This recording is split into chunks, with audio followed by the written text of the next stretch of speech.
शिल्पा शहर की पढ़ी लिखी और होशियार लड़की है, जिसकी शादी उसके पापा के सालों पुराने वादे की वजह से गांव के विकास से हो जाती है। शिल्पा की सास पुराने ख्यालों की होती है। अरे शहर की हो, इसका मतलब ये नहीं कि जो मन आए करोगी। घर के कुछ नियम है जो तुम्हें भी मानने पड़ेंगे। हाँ। मम्मी, मुझे रीति रिवाज से कोई दिक्कत नहीं है, पर ऐसे नियम जिनका कोई मतलब ना बने, वो तो गलत है। हाय, देखो तो। अरे घर आए एक दिन पूरा नहीं हुआ और सास से जुबान लड़ाना भी शुरू। नहीं हो, बहू हो, अपनी हद में रहना सीख लो। हाँ। इतने में विकास भी वहां आ जाता है। माँ, मुझे लगता है शिल्पा को घर रहने की जगह दुकान चलना चाहिए। इसकी नई चीजों की समझ और सोच हमारे बिजनेस के लिए बहुत अच्छी रहेगी। बेटे की बात सुनकर माँ को बहुत गुस्सा आ जाता है। अच्छा, अरे बीवी के आते ही तेरे तो सुर बदल गए। अगर ये दुकान जाने लगी तो गांव में क्या इज्जत रह जाएगी हमारी है? लोग क्या कहेंगे? ये कहीं नहीं जाएंगी बस। हाँ। माँ के आगे और कुछ बोले बिना विकास वहां से चला जाता है और सास शिल्पा को घर के कामों में लगा देती है। उसी रात विकास और शिल्पा साथ बैठकर बातें कर रहे होते हैं। मम्मी ऐसा क्यों सोचती हैं कि औरतें कुछ नहीं कर सकती, और उन्हें लोगों की इतनी चिंता क्यों है? पापा की डेथ के बाद माँ ने दुकान संभालने की कोशिश की थी, पर लोगों ने उल्टी सीधी बातें सुनाकर उनका आत्मविश्वास इतना गिरा दिया कि वो कुछ कर ही नहीं पाई और सोचने लगी कि शायद औरतें ये सब कर ही नहीं सकती। इसलिए उनसे भी नहीं हुआ। लोगों की यही तो दिक्कत है, उन्हें अपने से ज्यादा दूसरे की जिंदगी में स्वाद आता है। वैसे लोग जिनसे डरते हैं ना, उन्हें ही तोड़ने की कोशिश करते हैं। आप फिक्र मत करो, मम्मी की सोच बदलने का तरीका है मेरे पास। और अगले ही दिन से शिल्पा अपनी सास की सोच बदलने और लोग क्या कहेंगे के डर को खत्म करने की जद्दोजहद में जुट जाती है। मम्मी, आपको पता है, गीता बबीता, अरे जिनके ऊपर दंगल फिल्म भी बनी है, मैं फिल्म बिल में नहीं देखती। हाँ। वो हरियाणा की लड़कियां हैं। दोनों रेसलर हैं। उन्होंने जब ये शुरू किया था ना, तो लोगों ने बहुत बातें बनाई, बुरा भला बोला, मजाक भी बनाया, लेकिन उन्होंने ना किसी की सुनी, ना अपने ऊपर से विश्वास खोया और ना ही हार मानी। और देखो आज किस मुकाम पर है। अरे तो ये सब मुझे क्यों सुना रही है? हाँ। नहीं नहीं, बस ऐसे ही, हमें अपने आसपास की खबरें तो रखनी चाहिए ना। ऐसा कहकर शिल्पा अपनी सास को सोच में डालकर वहां से चली जाती है। अब शिल्पा हर दिन दुनिया के अगेंस्ट अपनी हिम्मत से सक्सेसफुल बनने वाली लड़कियों की कहानी अपनी सास को सुनाने लगती है। इसी तरह कुछ समय बीत जाता है। और माँ, आजकल बहुत चुप चुप रहती हो, सब ठीक तो है ना? बस कुछ सोचती रहती हैं, इसीलिए ज्यादा बोल नहीं पाती। ऐसा क्यों हुआ माँ? कोई दिक्कत है क्या? अरे तेरी पत्नी ही दिक्कत है। है? मैंने क्या किया? अरे रोज मुझे कुछ समझाने के मकसद से एक नई कहानी सुनाती है, पर खुद नहीं जानती कि मुझे सब पहले से पता है। हाँ। तो फिर दिक्कत क्या है माँ? लोग क्या कहेंगे? अरे उनका तो काम ही है कुछ ना कुछ कहना। आप ये सोचो कि उन्हें नजरअंदाज करके हम साथ मिलकर किस ऊंचाई पर पहुंच सकते हैं। बेटे और बहू की बातों से सोच में पड़ी माँ वहां से चली जाती है। अगली सुबह सबसे पहले तैयार सास आवाज लगाकर बेटे और बहू को बुलाने लगती है। अरे कहाँ सोते पड़े हो दोनों? किसी को घर में कोई काम नहीं है क्या? हाँ। सास की आवाज सुन शिल्पा भागती हुई कमरे से बाहर निकल आती है, जिसके पीछे विकास भी बाहर आ जाता है। मम्मी, आप इतनी सुबह तैयार होकर कहाँ जा रही हैं? अरे किसी नई शुरुआत से पहले भगवान का आशीर्वाद बनता है या नहीं? मैं सीधा दुकान जाऊंगी, तुम काम निपटा कर आ जाना है। सास की बात सुन शिल्पा और विकास खुशी से फूले नहीं समाते। ये हुई ना मेरी माँ वाली बात। पूरा परिवार मिलकर दुकान पर काम करने लगता है, जिसमें विकास और उसकी माँ दुकान संभालते हैं, तो शिल्पा काम को ऑनलाइन डाल शहर और इंटरनेट का काम संभालने लगती है, जिसे देख गांव में लोगों के बीच गॉसिप शुरू होते देर नहीं लगती। और क्या विकास भाई, अकेले काम संभल नहीं रहा था तो नौकर रख लेते। औरतों को यहाँ लाने की क्या जरूरत थी? इन्हें घर में जो काम बोलो वो तो सही से करती नहीं, यहाँ आकर तो तुम्हें डुबा ही देंगी। अरे भाई साहब, अगर आपके घर की औरतें सही से काम नहीं करती ना तो हमें उससे कोई लेना देना नहीं। यहाँ आपकी पंचायत के लिए किसी के पास समय नहीं है। हाँ। करारा जवाब सुन बातें सुनाने आए लोग मुंह लटकाए उल्टे पैर वापस चले जाते हैं। वाह मम्मी, ये तो अब दोबारा कभी भूल कर भी यहाँ नहीं आएंगे। I am so proud of you. अरे बहुत हुआ, हाँ काम पर लगो चलो। तीनों आपस में काम बांटकर अपने अपने काम पर लग जाते हैं। इसी तरह दिनों के साथ महीने बीतते हैं, जिसमें शिल्पा की पढ़ाई, विकास की मार्केट स्किल और सास की फाइनेंशियल मैनेजमेंट से उनकी दुकान बहुत अच्छा बड़ा बिजनेस बन जाता है, जो गांव के साथ साथ शहर में भी अच्छा खासा मशहूर हो जाता है। अरे सच ही कहते थे तुम दोनों, लोगों का तो काम ही होता है कहना। अब हमें सुनना है या नजरअंदाज करना है वो तो हमारे ऊपर है। हाँ। आपकी शुरुआत में गालियां और आसमान छूने पर तालियां, ऐसे लोगों का तो काम ही है पलटना। इनकी बातों से हमें कभी अपनी राह बदलनी नहीं चाहिए, बल्कि अगर बातें बन रही हैं, जहाँ के मर्द महिलाओं को हमेशा नीचा दिखाने की कोशिश में रहते। अरे अभी तक खाना नहीं आया, क्या मुझे एक और शादी करने की जरूरत है? नहीं जी नहीं, ऐसा मत करना, वरना मैं कहाँ जाऊंगी। खाना लेकर मैं अभी आई जी। गांव की पंचायत में भी फैसले हमेशा औरतों के खिलाफ ही रहते। मैं जो फैसला सुनाता हूँ वो भगवान की आज्ञा होती है। इस लड़के ने अपने मन से शादी करके अच्छा नहीं किया। लड़के को घर भेज दो और इसकी शादी इसकी जाति की किसी लड़के से करवा दो, लेकिन ये लड़के, इसे तो गांव के बाहर निकाल दो। नहीं नहीं जमींदार साहब, ये क्या बोल रहे हैं? ऐसा नहीं हो सकता। मेरी बेटी मासूम है, इसे अच्छे बुरे की समझ नहीं है। अरे कहाँ जाएगी ये बेचारी? कहाँ जाएगी? इतनी चिंता है तो पूरे परिवार का गांव निकाला कर देते हैं। बेचारे पूरे बसे बसाए परिवार को गांव छोड़ना पड़ता है। चाहे जो हो, अगर बेटियों को कंट्रोल नहीं कर सकते तो गांव में रहने का कोई मतलब नहीं है। यहाँ औरतों को दब कर रहना होगा। कोई भी अपने हिसाब से कुछ नहीं कर सकता, सब ईश्वर की मर्जी से ही होगा। तभी गांव का एक आदमी दौड़ा दौड़ा आता है। सरपंच साहब, जमींदार साहब, वो कालिया है ना, उसकी बेटी पढ़ने के लिए शहर जा रही है। अच्छा, ये कब हो गया? और कालिया की हिम्मत कैसे हो गई ऐसा करने की? लेकर आओ उसे और उसकी बेटी को। बस फिर क्या था, हाजिर हो जाते हैं कालिया और उसकी बेटी सरपंच के सामने। और कालिया, ये क्या सुनने में आ रहा है? बेटी को इंजीनियर बना रहा है तू? और ये बता, गांव में तो स्कूल नहीं है, फिर कहां से इतनी क्लास पास कर गई तेरी बेटी? राधा, जो कि कालिया की बेटी है, उसे लगता है कि सरपंच उसकी तारीफ कर रहे हैं।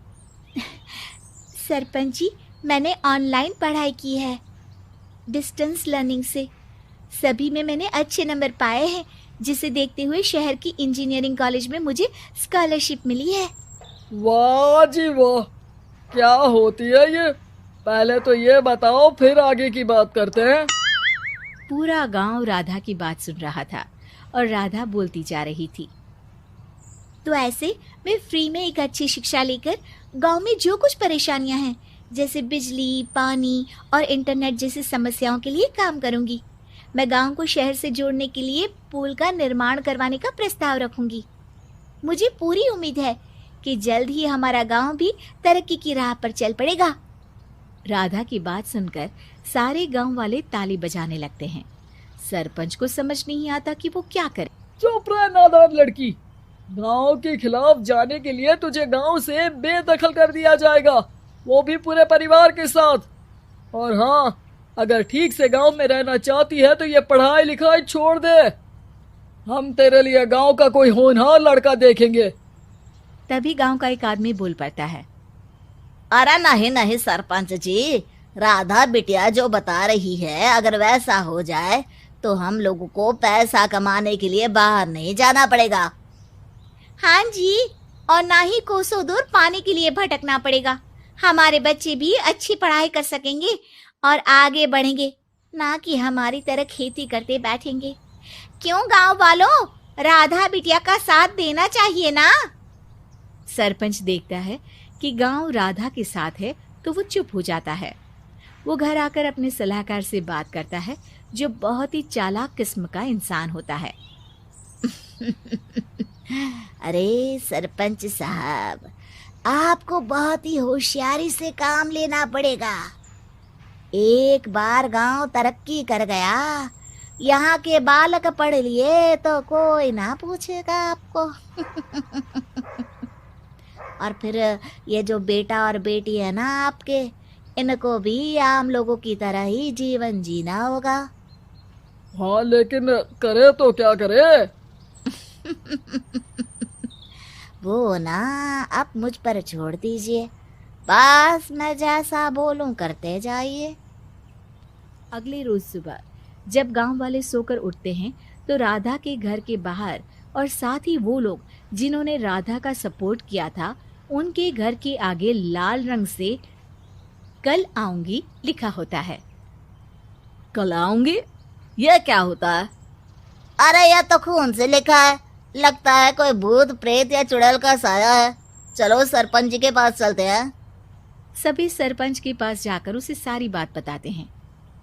अरे ये तो बड़ी मुश्किल की बात है। चलो, मैं एक बाबा को जानता हूँ, उन्हें बुला लेता हूँ। सरपंच बाबा को लेकर गांव के घर के बाहर जाता है। ओहो, तो ये वो चुड़ैल है जो उन लोगों को निशाना बनाते हैं जो गांव को बदलने का सपना देखते हैं। वो गांव को ऐसे ही संपन्न देखना चाहती है। वो नहीं चाहती कि कोई बाहरी यहाँ का कायाकल्प करे। क्या तुम लोगों में से किसी ने गांव को बदलने की सोच रखी है? तभी राधा की माँ रोते रोते आती है। मेरी राधा घर से गायब हो गई है। अरे कोई तो बचाओ, मेरी बच्ची कहाँ गई?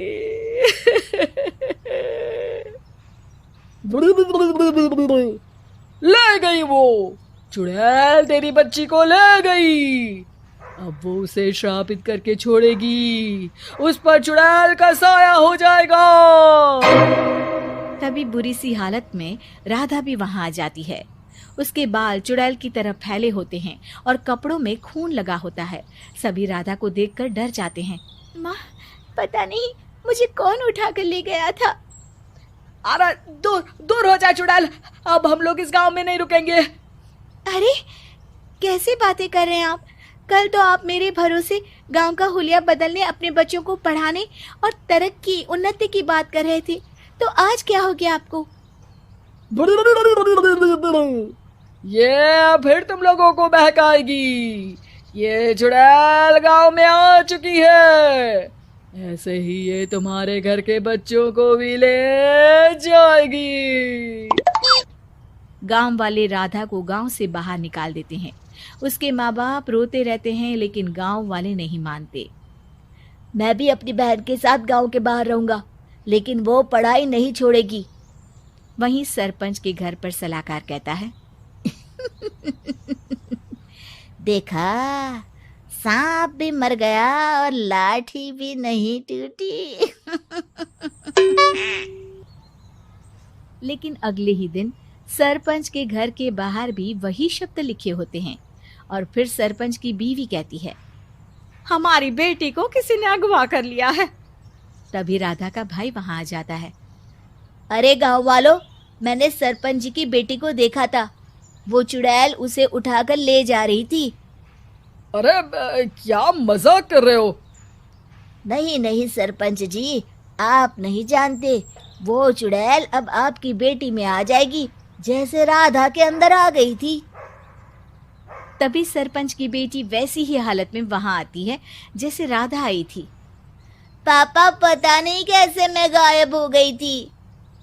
चुड़ैल, इसके अंदर भी चुड़ैल का साया है, मारो इसे।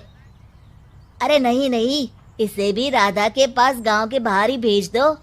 अरे चुप रहो, मेरी बेटी कहीं नहीं जाएगी और चुड़ैल वुड़ैल कुछ नहीं होता है।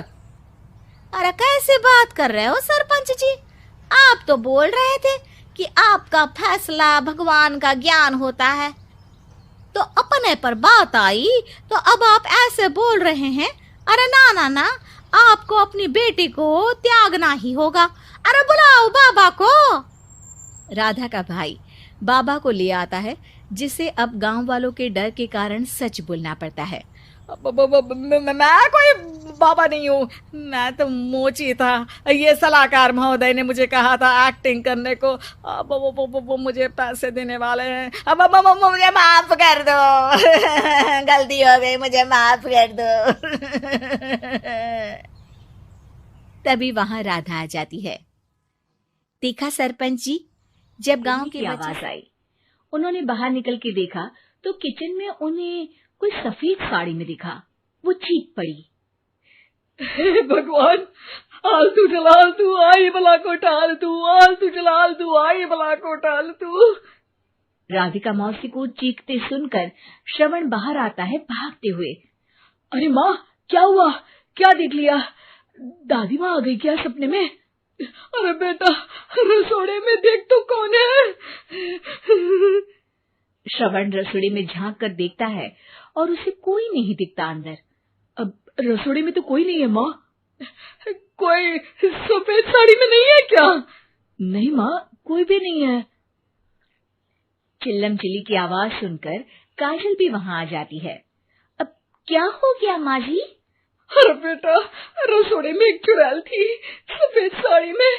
अरे क्या कर रही थी वो अंदर? अरे बताया नहीं, कल आएगी ना तो पूछ लूंगी। चुड़ैल जी, आपका क्या प्लान है? माँ जी, रात बहुत हो गई है, आपने कोई बुरा सपना देखा होगा, चलिए सो जाइए। राधिका मौसी सोने तो चली जाती है, पर उनको रात भर नींद ही नहीं आती। वो कुछ भी उलझुल बातें सोचने लगती है। कहीं चुड़ैल की वजह से तो घर में टेंशन नहीं हो रहा, कहीं उसी की वजह से तो वो दादी नहीं बन पा रही। सुबह जब राधिका मौसी रसोड़े में छानबीन करती है तो पाती है कि नींबू का अचार गायब है। चुड़ैल नींबू का अचार ले गई, मुझे तो ठीक नहीं लग रहा कुछ। चुड़ैल को भी पता है कि जिंदगी का असली मजा तो खट्टे में ही है। राधिका मौसी झट से श्रवण को फोन कर देती है। बेटा, मुझे समस्या समझ में आ गई है, हमें एक तांत्रिक की जरूरत है। अरे क्या बोल रही हो माँ, तांत्रिक की क्या जरूरत है? आप पूजा पाठ तो कर ही रही हो ना। आलतू जलालतू मंत्र सारे फालतू जैसे कुछ मंत्र पढ़ो, चली जाएगी अपने आप चुड़ैल। अरे नहीं बेटा, कभी चुड़ैल को कम नहीं समझते। अरे तुझे पता भी नहीं चलेगा कि कभी वो छल करके काजल की जगह घर की बहू खुद बन जाएगी। क्या माँ, कुछ भी बोल रही हो? कहाँ काजल और कहाँ चुड़ैल? वैसे एक बात बताओ, काजल को अगर गाने के लिए बोल देना तो चुड़ैल काजल की आवाज सुनकर घर तो क्या, धरती लोग छोड़कर चली जाएगी। तुम ना पढ़े लिखे बच्चे हर चीज को मजाक समझते हो। तुम रहने दो, मैं खुद ही तांत्रिक को बुला लेती हूँ। अच्छा सुन, शाम को इमली लेके आना। क्या है कि चटनी खाए बहुत दिन हो गए है ना। नहीं माँ, इमली तांत्रिक से ही मंगवा लो ना, आटा वगैरह भी उसी से पिसवा लेना। देखो मुझे काम करना है। श्रवण रात को कई तरह की सब्जियों के साथ माँ के कहने पे चटनी के लिए इमली भी ले आया था, लेकिन राधिका मौसी के दिमाग में अलग ही फिल्म चल रही थी। उन्हें अब सिर्फ शक ही नहीं यकीन होने लगा था कि शायद चुड़ैल ने श्रवण पर अपना जाल बिछा दिया था, जिस वजह से श्रवण उनकी बात ही नहीं मान रहा था। पर कोई नहीं, आने वाली रात में राधिका मौसी खुद तैयार हो गई चुड़ैल को पकड़ने के लिए। रुद्राक्ष की माला, तुलसी का पत्ता, हनुमान चालीसा सब हाथ के पास ही था, बस चुड़ैल का इंतजार था। और जैसा राधिका मौसी ने सोचा था वैसा ही हुआ। वो चुड़ैल उस रात भी आई, पर वो राधिका मौसी से तेज निकली और राधिका मौसी के उससे पकड़ने के पहले ही वो भाग खड़ी हुई। जरूर बहू पे साया है उस चुड़ैल का, तभी तो श्रवण के कमरे में गई है। और अगली सुबह राधिका मौसी पिछली रात हुए हमले में किन चीजों का नुकसान हुआ उसका हिसाब लगा रही थी। उनके खेमे से एक आम के अचार की शीशी भी गायब हो चुकी थी और वो इमली भी जो कल श्रवण लेकर आया था। राधिका मौसी इस बारे में सोच ही रही थी कि श्रवण जल्दी से रसोड़े में आकर दवाइयों की पोटली ढूंढने लगता है। अरे बेटा क्या हो गया? अब माँ, वो काजल की तबीयत खराब है, बहुत घबराहट हो रही है उसे। हे भगवान, मैंने पहले ही कहा था कि तांत्रिक को बुला लेते हैं, पर नहीं, अब देखो उस चुड़ैल ने काजल को अपने वश में करना शुरू भी कर दिया है। हालांकि श्रवण भूतों में विश्वास नहीं करता था, पर अब वो भी डर जाता है और राजी हो जाता है एक तांत्रिक को बुलाने के लिए। कुछ ही घंटों में तांत्रिक आ जाते हैं और राधिका मौसी तांत्रिक जी को सब बता देती है। घोर संकट, घनघोर संकट, चुड़ैल को मारू जोर चाकट, ओम भट स्वाहा खटखा के आहा। अरे ये क्या मंत्र है? मेरे खुद के ओरिजिनल मंत्र है, कल रात को ही लिखे हैं, अच्छे लगे तो दाद चाहूंगा। एक और मंत्र सुनो, अर्ज किया है आब्राकडाब्रा, दिल्ली बम्बई आगरा, चंदा मामा सोबरले सुरन मामू जारा। ये मंत्र है? अरे कोई 40 वालीसा पढ़ो ना। वक्त कम है, 40 नहीं पड़ेंगे, 20-25 में काम चलाना पड़ेगा। अलग निरंजन जाके लंदन, मुफ्त का मंजान घिस मेरे नंदन। अरे जल्दी करो तांत्रिक जी, जल्दी करो। तांत्रिक अपने उल झलूल मंत्र पढ़ने लगता है। श्रवण को तांत्रिक पे शक होता है। वो अपने एक डॉक्टर दोस्त को कॉल कर देता है ताकि कोई अनहोनी हो तो इमरजेंसी में चीजें मैनेज हो जाए। तांत्रिक धुनी रमाता है, जिसकी वजह से कमरे में काफी धुआं हो जाता है और जिसकी वजह से बहू की घबराहट बढ़ जाती है। अब भागेगी चुड़ैल। हाँ। बहू खांसते हुए धुएं से बचने के लिए बाहर चली जाती है। अरे भाग रही है, भाग रही है। पीछे पीछे श्रवण भी जाता है। बहू एक सोफे पर बैठ जाती है। तभी डॉक्टर दोस्त आ जाते हैं और श्रवण को पानी लाने के लिए कहते हैं।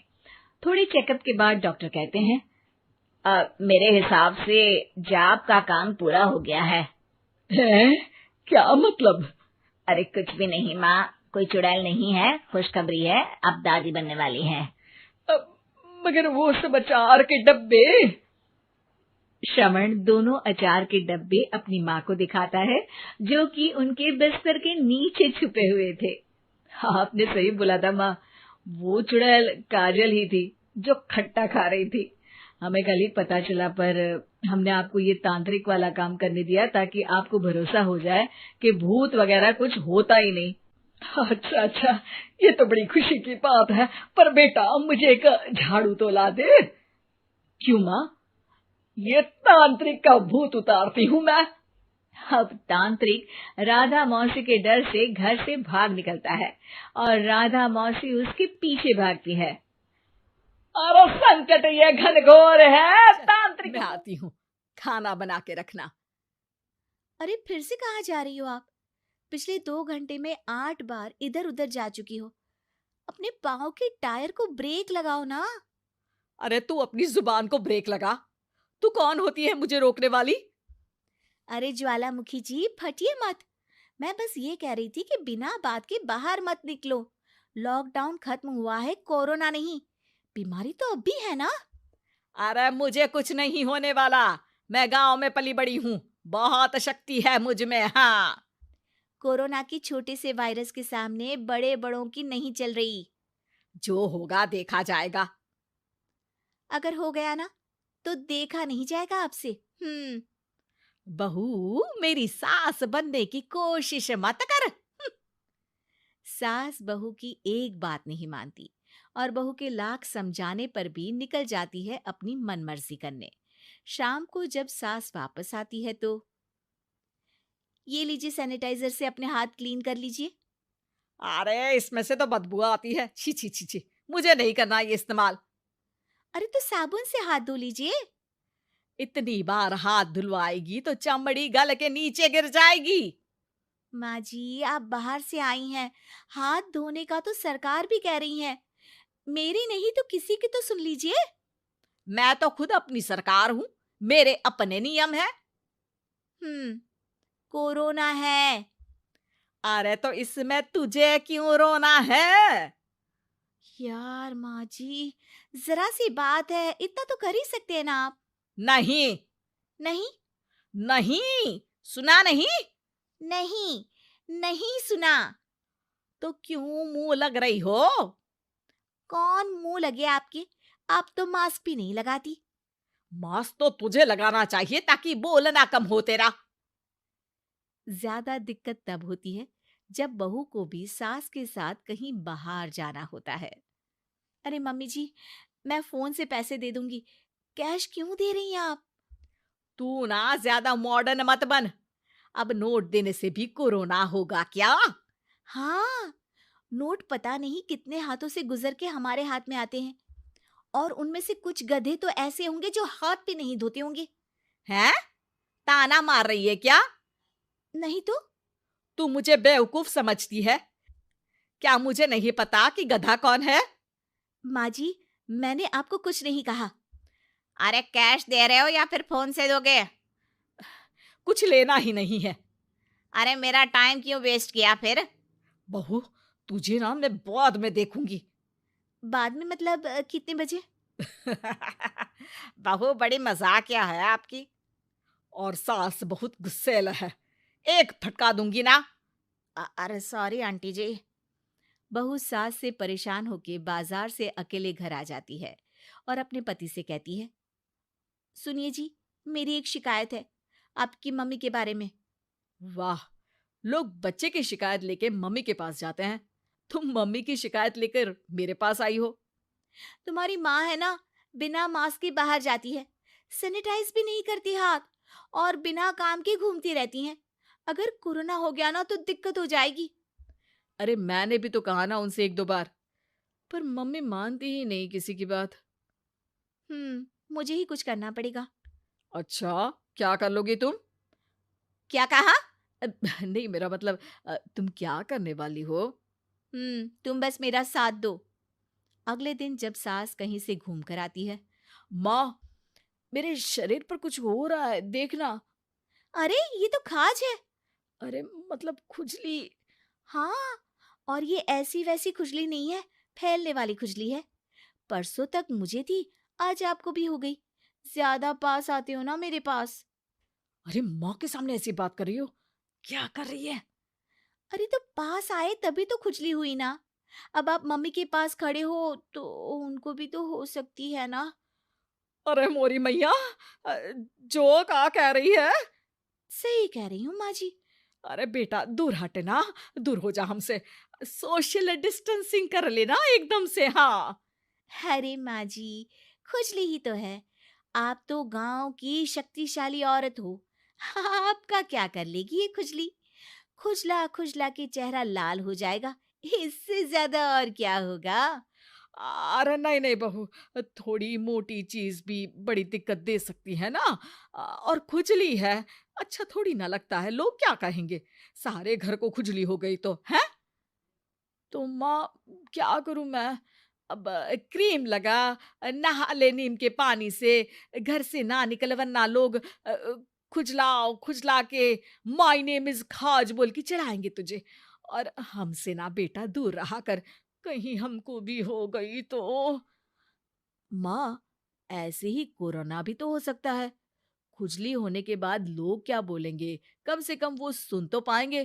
अगर कोरोना हो गया तो? हाँ? बाबा समझ गई। अब तू अपनी खुजली का ध्यान रख, मैं तुम्हारे कोरोना का ध्यान रखूंगी, ठीक है? माँ जी, आप तो बिना बोले ही बस इशारों में ही समझ गई। वैसे ये आइडिया था किसका? आपकी बेटी का।